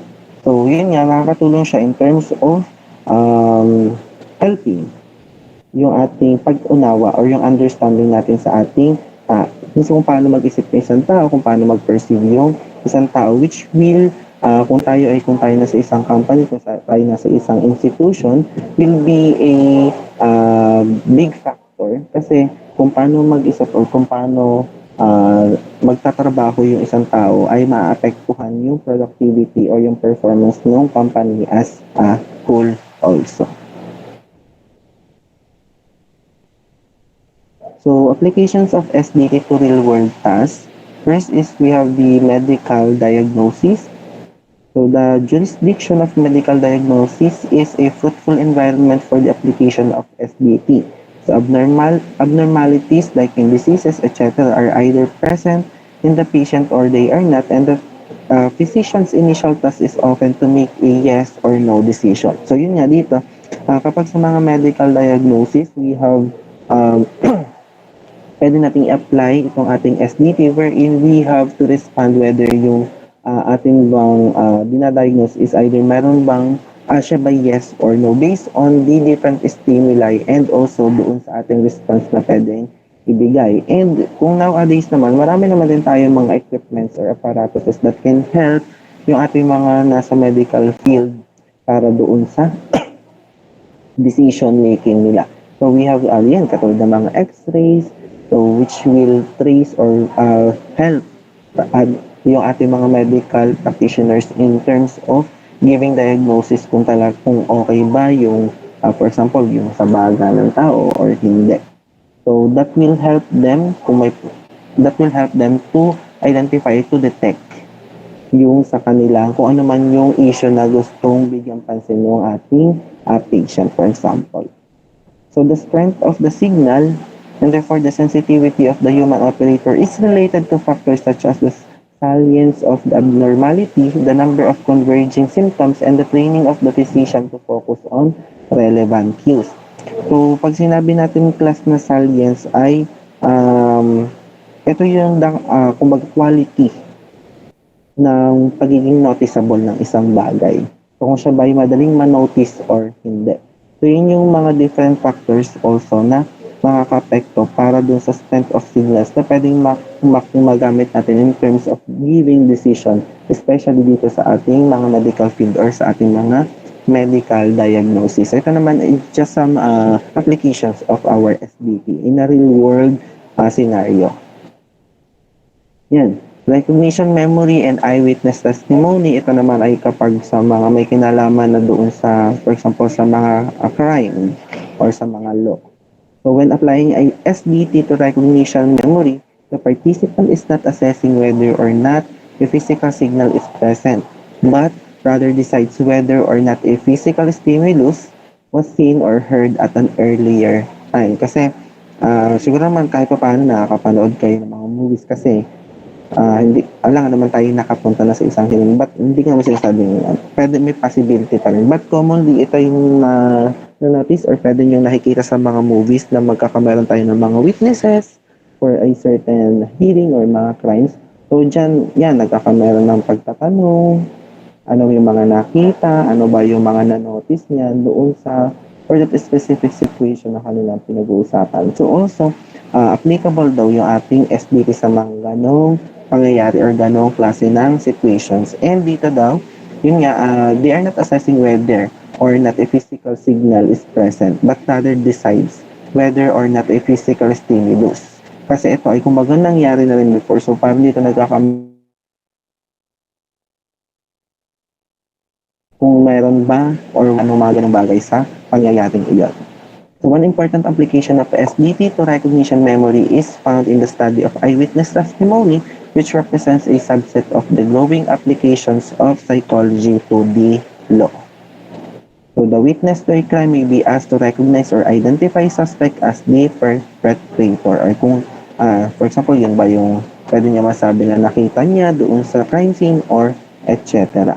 And dito tayo nagkakameron ng decision making. It's either siya ba ay yes or no. So, applicable pa rin yung ating ating signal detection theory. Alarm and alert systems. So, a clear application of signal detection theory is in designing alert or alarm systems, a form of automation designed to capture human attention when some danger variable approaches a criterion level like vertical collision proximity less than 500 feet for an air traffic controller or temperature in a building greater than 100 degree Fahrenheit. Siguro ang pwede kong example with regards to this naman is yung sa mga cars or yung sa mga sasakyan. Meron ng mga sasakyan ngayon na yung pag nagpa-park ay merong sensor doon sa likod and also yung parang camera to detect kung siya ba ay halimbawa ay gaano kalayo sa isang object. Either yan ay wall or kung ano mang obstruction na meron doon sa likod, for example. And makikita naman yun doon sa dashboard, doon sa monitor sa unahan. So, that is also a part of the alarm and alert system na meron tayong pwedeng application of the SDT. And ito naman ay with application also of the modern technology. So in considering alarm systems or automated diagnosis, a critical design decision is how to set the threshold or response criteria. So ito, kumbaga nagkakameron din ng threshold or nagkakameron ng criteria na gagamitin. For example, based on the sensor, dapat with that, ito kasi masyadong technical na din, for example. Kaya it will be harder for us to explain. Pero sana naunawaan niyo yung ibig kong sabihin na through that sensor, so ma-detect niya kung gaano nakalayo, kung gaano nakalapit yung isang obstruction, and meron nakaprogram dyan na isang, kumbaga may nakaprogram dyan na threshold. Kapag naabot yun, yung limit na yun, or kapag naabot yung criteria na isinet na yun, doon na siya magsasend ng alarm or ng alert system para doon sa ating gumagamit or doon sa ating user. Nakaka-follow kayo, class? Yes po, sir. Yes po, sir. Okay, wait lang ha. May babasahin lang akong notice parang with regards to power shutdown. Wait lang ha.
Okay.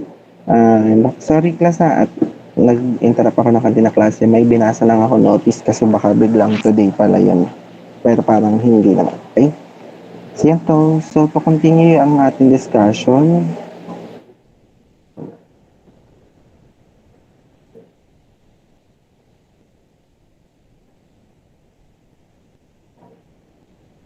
and so, application of SDT pa rin tayo. So, vigilance. So, the vigilance paradigm is one of the most common applications of SDT.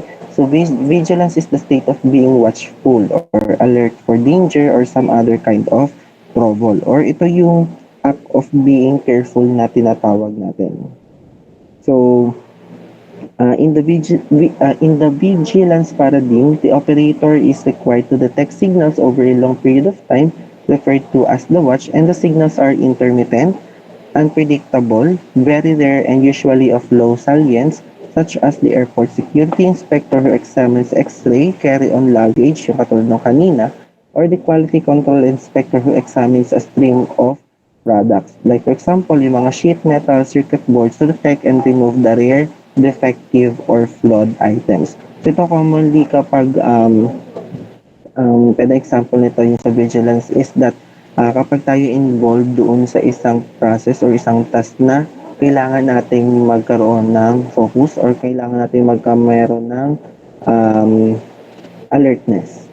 Yan, katulad niya ng mga example ay yung sa pag-check ng mga x-ray sa mga luggage sa isang airport. So, syempre, kailangan yung ating operator na naka-assign doon is may focus yung kanyang mind. Kailangan siya ay alam niya yung ginagawa niya, alam niya kung paano mag-detect easily, and dapat hindi siya madaling hindi siya madaling maapektuhan ng mga bagay-bagay. So, dapat walang masyadong factor din na makaka-apekto sa kanyang pagtatrabaho. And also, pag sa mga electronics like for example, industry, or yung mga pwede natin mapuntahan, so yun sa mga quality assurance. So, that can be a part of the vigilance kasi kailangan alert tayo in terms of the quality, for example, na kailangan natin for that certain product na ating pinoproduce para mas madali nating makita yung mga may defect or yung kailangan nating i-undergo ng mga repairs, for example, for a certain product doon sa ating production area. So, yun yung pwede niyang application.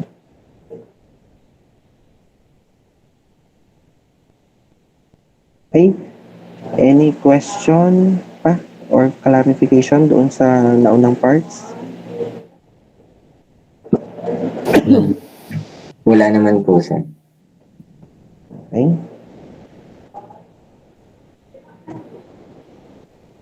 So, to proceed. So, nandito tayo ngayon kay attention and vigilance. So, the nature of attention and consciousness first. So, attention, so, before ang ating discussion with regards to attention is yung pagkakaroon natin ng focus sa isang bagay para mas magkaroon tayo ng, yun yan, tinatawag natin from the word itself, ng attention para mas, kumbaga, nandun yung focus, nandun yung ating, halimbawa, kung kailangan natin ng isang attention sa isang bagay, hindi tayo ganun kadali maapektuhan ng other factors. And makakapag-provide tayo ng mas effective and efficient na, for example, task or trabaho kung yun man yung ating kinabibilangan. So, attention is the means by which we actively process a limited amount of information from the enormous amount of information available to our senses, our stored memories, and our cognitive processes. It includes both conscious and unconscious processes. So, dito, yun nga, since hindi naman iisa, for example, in terms of the senses pa lang. So, lahat naman yan pwedeng gumagana at the same time. But if we want to focus, ay gusto kong, halimbawa, kailangan kong makita to. Or halimbawa, kapag, siguro ba madalang example, for example, ay nagtatrabaho tayo, work from home, for example. And then tayo, since work from home yun, nasa bahay ka, halimbawa, may nasa isang meeting ka through Google Meet. And then, nasa salas ka tapos may nanonood ng TV, for example. Yung pinapanood, medyo gusto mo din. Ano ba din siya? Kumbaga, favorite show mo din.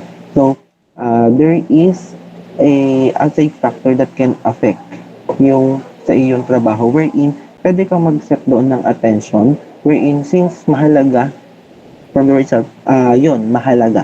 Kung alin yung mahalaga, doon ka pwede mag-seek ng attention or doon ka pwede mag-focus. So, kung mas mahalaga syempre yung sa work mo for that time, so pwede kang mag-set na attention, ay, ito yung pakapakinggan ko. Kailangan ko makinig doon sa Google Meeting and you can set it naman na ganon. Ang mangyayari doon, parang hindi mo na rin mauunawaan yung sa narinig mo sa TV. Pero, it depends, class. Syempre, it depends on one person to another. Kasi syempre, maaring kaya ng isa, maaring hindi kaya nung iba. Kasi, it depends doon sa threshold na iseset din niya sa kanyang sarili. So, consciousness, more directly concerned with awareness, it includes both the feeling of awareness and content of awareness, some of which may be under the focus of attention. So, ito naman para magka-connecta din naman sila. So, yung sa iyong consciousness sa isang bagay. So, attention acts as a means of directing mental resources toward the information and cognitive processes that are most salient at a given moment. So yun, nabanggit ko naman sa inyo kanina yung ibig sabihin ng salience or salient. So ito yung kumbaga quality ng isang bagay para siya ay masabi nating noticeable. Kumbaga kung sino yung mas noticeable. So in terms of attention, parang nagbibigay tayo ng focus isang bagay para mas maging salient siya, para mas madali natin siyang manotice, and siya yung pagtuunan natin ng pansin para makuha natin yung mga signals na pwede natin isintindi and ma-process natin siya para makapagbigay tayo ng necessary actions. Next is yung tinatawag nating controlled versus automatic process. So dito kay call this controlled versus automatic process. So this is probably a continuum of cognitive process from fully controlled processes to fully automatic ones. These features characterize the polar extremes of each. So mayroon tayo different characteristics that will affect or characteristics based kung siya by controlled or automatic process. So they differ from one another. So pag pakibasa na lamang ito, medyo madami-dami lang siya. Pero I will give examples na lamang siguro with regards to the difference of the controlled at saka ng automatic process. For example, kay controlled process, pwede natin example dyan is first time a person drives a car. Or kaya ay kapag tayo ay nag-answer ng mga interview questions or kapag tayo ay nagsosolve ng mga mental math problems. So dito, controlled processing siya kasi parang panibago. Kailangan mo siyang aralin and then kailangan mo siyang bigyan ng pansin para siya ay ma-process natin. While kay automatic process naman, like ang mga example nyo is recognizing faces, navigating your way home, or riding a bicycle. So dito, yung sa pagre-recognize ng facial, syempre, commonly kasi yan based on the experiences na rin or the yung kumbaga sa mga stored knowledge natin. So makaka-recognize tayo ng face based kung nakita na ba natin siya before, kung siya man ay sa TV or sa personal or etc. So nagkakameron tayo ng automatic processing kasi parang nire-recall na lang siya or parang mabilisan lang din siya. Parang once nakita mo siya, nakita ko na to. And yun ay parang nire-recall or nire-retrieve natin from our knowledge. Ganun din yung pag-navigate natin pa uwi. As tayo naman as a person, madali sa atin mag-navigate pa uwi kasi alam na natin yan, ginagawa natin yan araw-araw. Parang nire-retrieve lang natin siya anytime. Unlike doon sa pupunta tayo sa isang place na hindi pa natin napuntahan before. So yun yung pwedeng mapunta kay controlled kasi magkakameron tayo dyan ng different threshold din na kailangan nating i-set. And then yung third example ko is riding a bike. So unlike dun sa example kanina kay controlled processing, yung example kanina is first time a person drives a car. So yung pag first time kasi hindi mo pa siya alam, hindi mo pa siya na-experience before. So you need to study it. Kailangan mo siyang alamin kung paano mo siya gagawin. Kaya siya naging under ng controlled processing. While yung riding a bike, so hindi naman in-state dito na siya ay first time. So therefore, pwede natin siyang makategorize na under ng automatic process kasi kung marunong ka na naman talagang mag-ride na isang bicycle, then anytime pwede kang mag-ride ng isang bicycle. Just that parang i-recall mo lang, ay ano ba yung ginawa ko before? So, sumakay ako, iniano ko yung aking paas dito sa ganito, then nag-exert ako ng ganitong force, and then nag-balance ako, etc. etc. So, parang nire-recall mo lang siya, nagkakameron na siya ng automatic process. Okay? So, ito na lang itong table 4.1.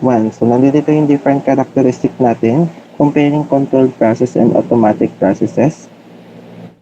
So, we have yung characteristic for amount of internal effort, degree of conscious awareness, yun sa ating use of attentional resources. We have yung type of processing, speed of processing, relative novelty of task, level of processing, difficulty of our task involved.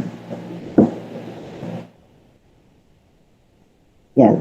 So now, move forward tayo dito sa ating 4 main functions of our attention.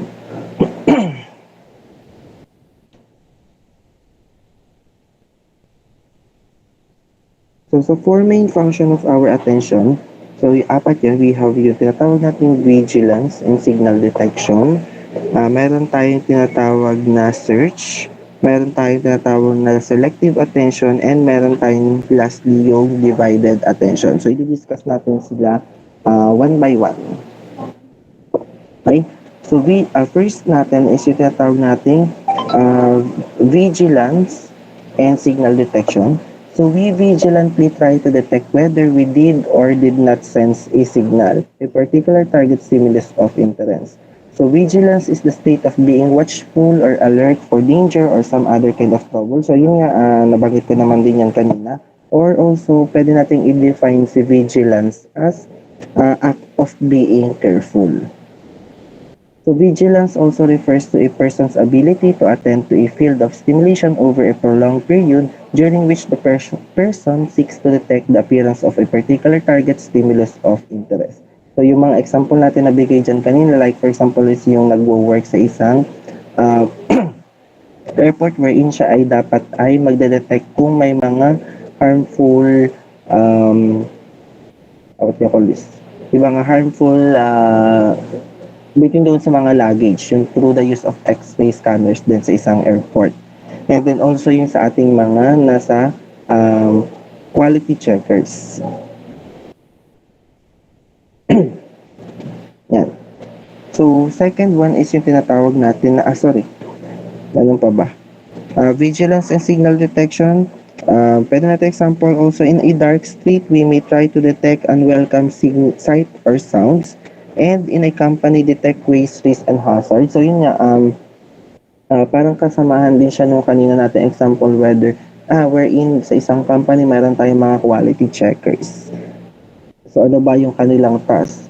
So, ito syempre, to check the quality. So, dapat sila ay careful. So, dapat sila ay alert in terms of checking ano ba dapat meron yung kanilang product na pinoproduce, for example. So, kapag hindi na-meet yung expectation na yon, so, pwede nilang sabihin na ito ay dapat ay for waste or for siya ba ay defective or etc. So, ganun din. Other than that, sa isang company, pwede rin tayong mayroong mga risk or hazard to checkers. So, sila yung mag-check or sila yung magde-detect kung meron ba tayong hazard or meron ba tayong mga risk na pwedeng ma-encounter sa isang company. And pwede natin yung gamitan ng ating SDT pa rin or ng ating signal detection theory. So based on the stimuli or based on the presence or absence of the stimulus on the area or in the company, so magbibigay siya ng response whether yes or no yung kanyang maging decision para doon sa ating kung may risk or may hazard sa isang company. Next is search. So kay search, we often engage in an active search for particular stimuli. So whereas vigilance involves passively waiting for a signal stimulus to appear, search involves actively and often skillfully seeking out a target. So ano yung pinagkaiba noong kay vigilance at nung kay search? Yung kay vigilance, mina-watch natin. Kumbaga hinihintay natin may makita tayo. Like yun nga, yung sa mga search or yung sa ating mga quality assurance. Pero yung kay search, iniisa-isa talaga siya or hinahanap mo, sinisik mo yung target or kung ano man yung kailangan mo mahanap. So, we often engage in an active search for a particular stimuli. So, yun nga, kung ano man yung hinahanap natin or yung target natin or yung ating particular stimuli is ini-engage natin yung sarili natin para makita natin siya. So, that is for search. So, distractors naman, so non-target stimuli that divert our attention away from the target stimuli. So, ito naman, alam niyo naman siguro from the word itself, yung distractors natin. So, kung ano naman yung parang mga nakakagulo or yung nakaka-apekto doon sa ating pag-search, for example. So, that factors are called distractors. So, sila yung kumbaga mga stimuli na hindi naman natin need pero nakaka-apekto sa ating way or dun sa mga stimuli na kailangan lamang natin or yung mga target lamang natin. So we have two kinds of search. First one is yung tinatawag nating feature search and the other one is yung tinatawag nating conjunction search. Okay, feature search, sa yung when we can look for some distinctive features of a target, we simply scan the environment for those features. While the conjunction search naman, we look for a particular combination of the features. So meron kasi ditong example tayo para doon sa tinatawag natin yung feature search at saka doon sa ating conjunction search. Yan. Dito kay feature search, for example, hanapin nyo yung letter O or yung circle. Madali ba natin siyang mahahanap? Or can you locate it dito sa ating picture or photo? Yes po. Yes po, sir. Eh bale, ano bang pwede natin, pailan siya? Anong row, anong column?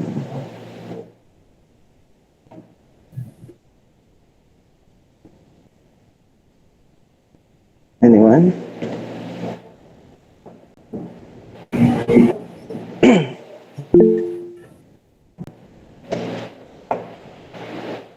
Yes? De Las Reyes? Nasa 6th column po, 3rd row po. Nasa 6th column, nasa 3rd row siya. How about yung red X natin?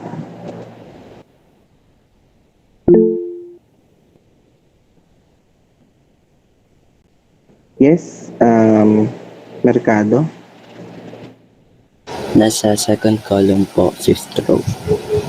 Okay, nasa second column, 5th row tayo. So, mas madali natin siyang nahanap yung kay feature search. Bakit? Ano ba yung kanyang explanation? When we can look for some distinctive features of a target, we simply scan the environment for those features. Distinctive. So, dito kasi most commonly, ano ba nakikita natin dun sa ating figure? Like for example, yung una lang muna natin hinanap is yung circle or yung bilog. Ano lang ba yung mga kasama natin nakikita dito? It's either siya ay color black and ano nyo muna, disregard nyo muna yung X na red. Kasi yun ay for another example. Kumbaga, imagine nyo, ano ba yung makikita nyo dito? For example, yung red na X na yun is black din. Ang makikita nyo lang dito sa ating illustration is yung X na shape at saka siya ay color black. Ano yung maiiba? Yung hahanapin natin na shape which is yung circle. So mas madali lang natin siyang malolocate based on its distinctive features. So ganoon din naman nung kung halimbawa yung si red X yung hahanapin natin. Imagine wala yung circle or yung round object dito. Ito. Example, isipin nyo siya ay X lamang din na black. So ano lang ang makikita natin on our illustration? Meron lang tayong X, shape, and color black. So, madali natin makahanap under features search yung pinapahanap niya which is the red X kasi distinctive. Siya lang yung may iba talaga at makikita natin na siya ay nag-iisa na color red. Do you get it? Plus, yung kay feature search? Yes po, sir. Yes po, sir. Okay. So, yan ang kay feature search. Then, this is an example naman of the conjunction search. So, conjunctive-based search task. So, you need to find the green X. Sige nga, paano ba natin to pwedeng ipano? Anyone who can identify kung nasaan yung green X?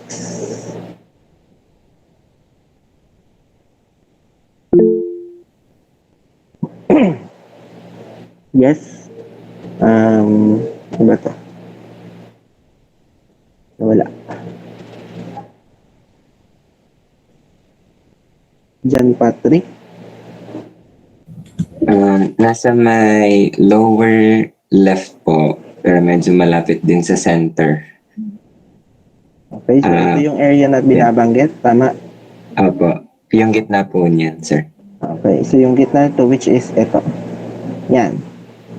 So ito yung ating green X. Ano yung mapapansin nyo ngayon with regards sa pinagkaiba natin ng diagram kay feature search or dun sa figure 1, ito dito. Ito yung ating kay feature search. Ito yung ating kay conjunction search.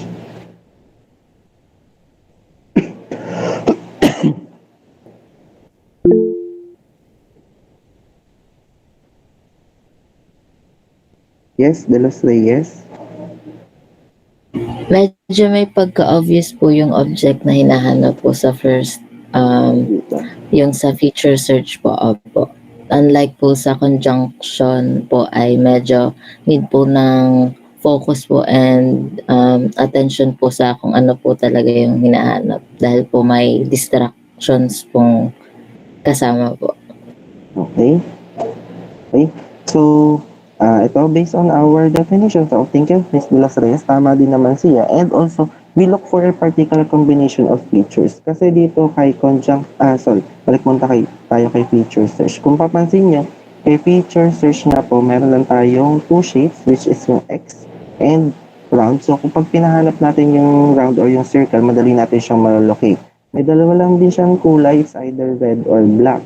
So, kapag pinahanap si red, ang dali lang din natin siyang nahanap. So, may distinctive tayo na features. Well, dito kay conjunction search, meron tayo ditong combination of features. So, kung makikita nyo dito sa atin ngayong illustration or figure, meron tayong dalawa na shape pa din. Meron tayong X and circle, but also meron din tayong dalawang kulay na dalawang color na green and purple. But kung makikita nyo, yung kanilang alignment is sabog na, hindi na siya nakapattern. Magulo na siya unlike dun sa kanina. And also, evident dun sa ating illustration na madami yung circle, madami yung X, madami yung color green, madami din yung color violet. Unlike kanina na tig-isa lang yung ating hinahanap. Dito, naglabo-labo na talaga siya or naghalo-halo na siya. So, it will be harder for us to locate easily yung pinapahanap. Katulad dito, pinahanap yung X na shape and siya ay in green. Mahirap siyang hanapin kasi yung X natin in shape is color purple while yung atin namang yung pinapahanap is in color green. And alin ba ang color green dito? Commonly yung round shape o yung circle ang kanyang shape. So, nagkakameron ng dito. Yung sa features natin hinahanap is kumbaga nagkakameron tayo ng distractors or nagkakameron tayo ng distraction. Pero kung lahat yan ay violet, mas madali natin siya mahanap. Kung lahat yan ay X or lahat yan ay circle, madali nating mahanap si X shape. So, yun yung kay feature search kanina. But since itong ay conjunction, so ito ay naglabo-labo or pinagsama-sama natin yung features na meron tayo. Okay? Nakita niyo yung difference between the two?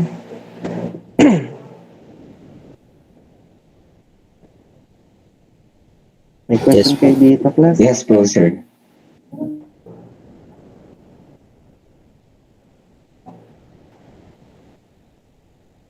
May question pa kayo dito, class?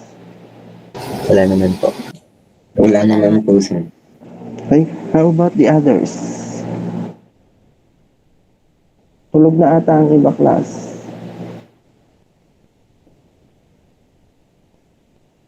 Sige nga, try lang. Thumbs up nga, class. Para makita mo sino ang gising pa.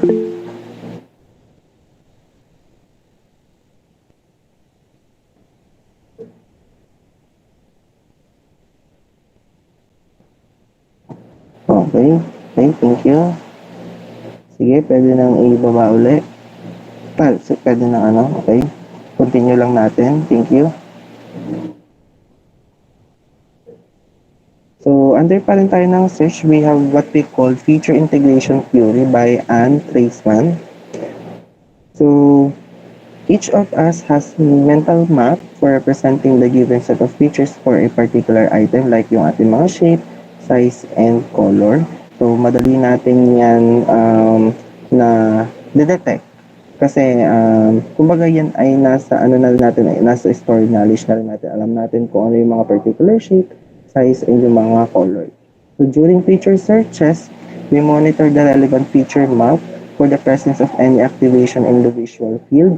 While during conjunction searches, we can simply use the map of features. We must conjoin two or more features into an object representation at a particular location. So, yun nga, yung kay feature, katulad naman na example kanina, yung kay feature search, kung papansin natin, kumbaga, madali natin siya na-locate kasi yung features na hinahanap natin is distinctive. Well, kay conjunction search kasi nag-conjoin yung mga features na meron tayo in terms of color, in terms of shape, or etc.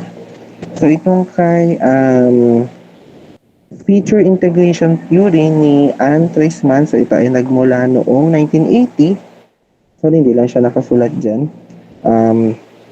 1980 ito, and then it is the theory of what we call yung attention and focus. So kung mapapansin nyo naman, I think nabanggit din siya kanina kumbaga doon, lalo na kay conjunction searches, na kumbaga mas nangailangan tayo ng attention and focus para mas mahanap natin yung pinapahanap na object, or para malocate natin yung stimuli na kinakailangan natin, and eliminate natin or hindi natin mapansin yung mga distractors. So it is based from the theory of attention and focus. So yung model na ito focuses on the sense of sight and the information that the eye absorbs, as well as the focus of attention. So kung papansin nyo, ano ba yung ginamit natin kanina is the sense of sight. So commonly applicable si ating feature integration theory and yung ating mga search, either siya man ay feature or conjunction search, mostly yan ay applicable doon sa ating sense of our sight. Similarity theory by Duncan and Humphreys. So as the similarity between target and distractor increases, so does the difficulty in detecting the target stimuli. So dito, ang sinasabi naman ng theory nito sa similarity theory is yung kumbaga pag dumadami yung distractor natin and also dumadami yung items na kailangan natin paghanapan, dumadami yung kailangan nating i-search, for example, na items, syempre mas nagkakameron tayo ng time, or nagtatagal tayo in terms of time, and mas nahihirapan tayo to detect yung target stimuli natin. Like for this example, you are going to find the black filled circle in the figure. Sige nga, nasaan yung ating black filled na circle? Yes, Mercado? Kung di po ako nagkakamali, nasa 11th column po, tas 11th row po. Sige, try natin bilangin. 1, 2, 3, 4, 5, 6, 7, 8, 9, 10, 11. And then 11th row, 1, 2, 3, 4, 5, 6, 7, 8, 9, 10, 11. Okay. So siya ay nasa 11th by 11th or 11th column, 11th row natin matatagpuan yung black filled circle dito sa ating figure. So while you are conducting the search, madali mo ba siyang nahanap or what? Sa follow-up question lang. Hindi po. Dahil Kasi po madami na po naka-include na paghahanapan po. okay. So yun yung sinasabi natin dito kay similarity theory. Yes, parang katulad din siya ng conjunction. Meron tayo ditong different colors, merong field, merong hindi, meron tayong two shapes, meron tayong circle, meron tayong what do you call this? Square. And hindi ito, ang pattern natin dito ay nag-iiba or nagva-vary. And also, hindi ko lang sure kung na-notice nyo dyan, meron kasi dyang mga area wherein parang may mas malinaw na circle pero hindi siya filled. Meron tayo dito parang mga square na hindi ganun ka full square, parang may konting uka, may konting labis. So that is sinadya kasi nga kumbaga to explain yung similarity theory. So as dumadami yung ating distractor, so it will be harder for us to easily locate yung ating target stimuli kasi dumadami nga yung distractor natin. Okay? So ito ay simple example of what we call yung four similarity theory ni Duncan and Humphreys. Next, naunawaan ito class, yung kay similarity theory. Yes po, sir. Okay? So imagine kung ito naman ay mas maunti but still presence pa rin yung ating circle, yung ating square, yung field at saka hindi. it will be easier for us to locate pa din siya kung mas maunti siya, kung mas maunti yung ating items to search for. And also, imagine kung mas madami pa ito or mas maluwang, mas malaki yung ating figure, then it will be harder or it will be difficult for us to detect yung ating target stimuli. Next is what we call the guided search theory by Cave and Wolf, 1990. So all searches involve 2 consecutive stages.